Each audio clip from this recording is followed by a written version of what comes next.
भाषण की शक्ल में नहीं है, एक शोक संतप्त गणतंत्र के एक अदना नागरिक समझिए या एक जनप्रतिनिधि समझिए, उसकी ओर से कुछ बातें कही जा रही हैं। और सबसे पहले माफीनामा उन तमाम लोगों को जिनकी मौत को भी हम एक्नॉलेज नहीं कर रहे हैं, जो हम जान ही रहे हैं कि वो मारे गए। तो ये माफीनामा सर सिर्फ मेरा नहीं है। मैं इसलिए ये बात कह रहा हूं कि मई के महीने में मैंने 6 आर्टिकल लिखे, संसद चल नहीं रही थी, कहां अपनी शिकायत ले जाते, किससे कहते।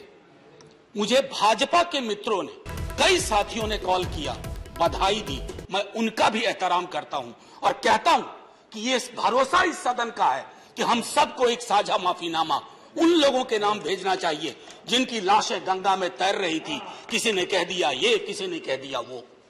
सर दूसरी चीज, मैंने कल सेक्रेटरी जनरल साहब से बात करने की कोशिश की, बाकी जगह भी किसी 2 सत्र के बीच में सर 50 लोगों की ऑबिचुअरी आज तक कभी नहीं हुई संसदीय इतिहास में।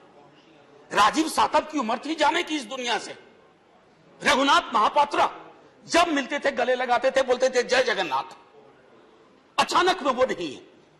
ये पीड़ा व्यक्तिगत है, आंकड़ा मैं नहीं कहना चाहता हूं, मेरा आंकड़ा, तुम्हारा आंकड़ा, अपनी पीड़ा में आंकड़ा ढूंढिए। एक व्यक्ति नहीं है इस देश में, इस सदन में, सदन के बाहर, उस सदन में जो ये कहे कि उसने किसी जानने वाले को ना खोया हो।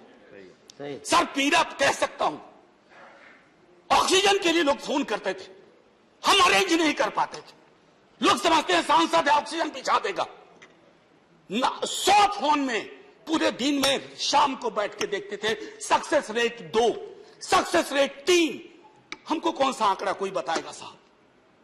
हमको नहीं चाहिए, किसी आंकड़े की बात नहीं करनी है। हमें देखना है कि जो लोग गए वो जिंदा दस्तावेज छोड़ के गए हैं हमारे फेलियर का। मैं आपकी बात नहीं कर रहा हूं साहब। आप कहिएगा 70 साल में कुछ नहीं हुआ, मैं उसमें जाना ही नहीं चाहता। ये कलेक्टिव फेलियर है 47 से लेकर अब तक की सारी सरकारों का। क्या बना दिया हमने? मुझे पता नहीं था कि अस्पताल और ऑक्सीजन का क्या रिश्ता होता है सर। ईमानदारी से कहता हूं, मैं मेडिकल बैकग्राउंड से नहीं आता हूं। सुबह से लोगों को दिखता था ऑक्सीजन ऑक्सीजन, रेमडेसिविर। मैं तो दवाइयों के नाम तक शुरू में सर प्रोनाउंसिएशन चेक किए कि कैसे उच्चारण करूंगा। ये हालत है।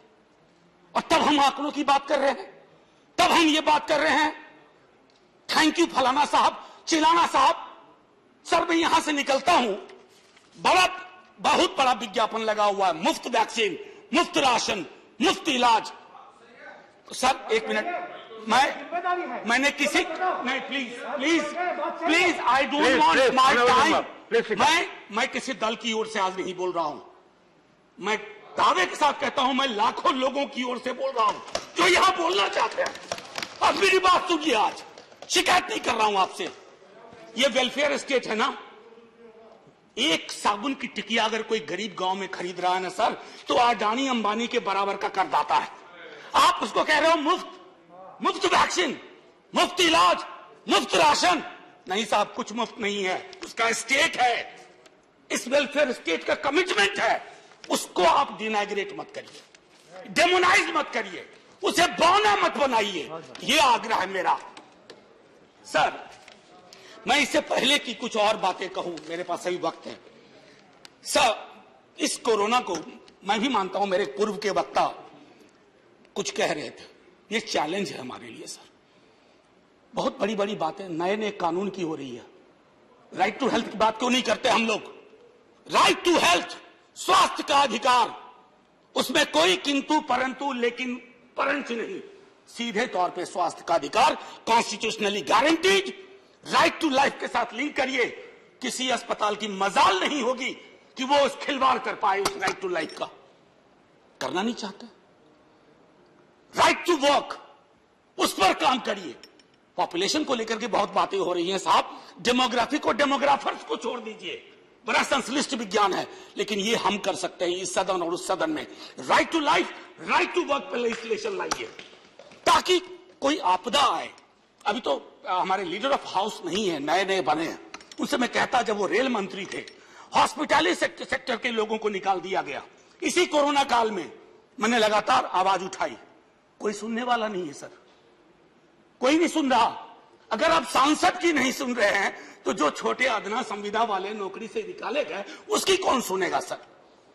एक और अद्भुत चीज हुई इसी कोरोना के दौरान, माननीय उपसभापति महोदय, जब हाहाकार मचा हुआ था हॉस्पिटल के लिए, आईसीयू बेड्स के लिए,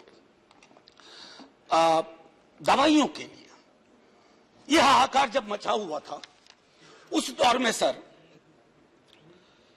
कई चीजें हुई, जिसमें से एक जो महत्वपूर्ण चीज मैं जिसका जिक्र करूंगा, उस हाहाकार में सरकारें, मैं सिर्फ केंद्र को नहीं कह रहा हूं, कई राज्य सरकारें भी नदारद थी। वो 1.5 महीना कैसे बिताया है इस मुल्क ने। हमारे सदन के कोई लोग बड़े मुश्किल से बच के आए हैं, मैं नाम नहीं लूंगा। पूरे देश ने वो वक्त कैसे बिताया है, नाइटमेयर की तरह लगता है सर, डरावना लगता है। एक मेरा स्टूडेंट पढ़ा है, वह 37 साल का, हॉस्पिटल का बेड जब तक मैंने अरेंज किया वो दुनिया छोड़ के जा चुका था। मैं इसलिए बार बार इसको इसलिए ये कह रहा हूं कि इसमें व्यक्तिगत पीड़ा को ढूंढिए, तब हम इसका निदान ढूंढ पाएंगे। मेरी नाव तुम्हारी नाव, मेरा काल तुम्हारा काल, ये तो बहुत कुछ हुआ, इस भौकाल से आपको कुछ हासिल नहीं होगा। सर बस 1 मिनट और लूंगा, जो मैं कहना चाह रहा था। सर एक खत मैंने मृतात्माओं के नाम लिखा था, कुछ कर नहीं पा रहा था, बेबसी में एक खत लिखा जो लोग इस दुनिया से चले गए। उसमें कुछ मैंने सलाह दी थी सर सरकार से, और ये जो उस बीच में कहा गया कि सरकारें फेल नहीं की, सिस्टम फेल कर गया।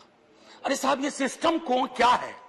बचपन से सुनते थे कि सिस्टम के पीछे व्यक्ति होता है, सिस्टम के पीछे एक संरचना होती है। अगर वो सिस्टम फेल किया है, चाहे दिल्ली में या किसी गांव की गलियों में, तो वहां की सरकारें फेल गई। सिस्टम का नाम इसे मत दीजिए, क्योंकि यही वो सिस्टम बनाते हैं। धन्यवाद। और आप बस आखिरी टिप्पणी करने दीजिए। प्रोफेसर धन्यवाद, आपको ज्यादा टाइम दे चुका हूं मैंने। सर बस 10 सेकंड लूंगा। आज जय हिंद बोलने में भी वो खुलूस नहीं आ रहा है जो आम दिनों में हुआ करता है। मैं सिर्फ इतना आपसे आपके माध्यम से कहना चाहता हूं, मैंने एक शिकायत नहीं की सर, किसी से नहीं। किससे शिकायत करेंगे? आहत हूं, जगाना चाहता हूं स्वयं को भी आपको भी, क्योंकि अगर गंगा में तैरती लाशें, सर जिंदगी में डिग्निटी चाहिए, मौत में उससे बड़ी डिग्निटी चाहिए।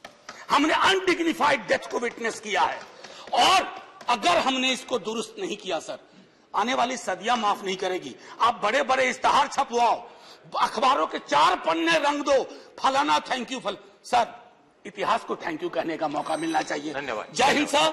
अगर मेरी बात से फिर भी किसी को कष्ट पहुंचाओ, मैं उन्हीं लाखों लोगों की धन्यवाद डेड बॉडी के बिहाफ पे आपसे माफी मांगता हूं। जय हिंद। धन्यवाद।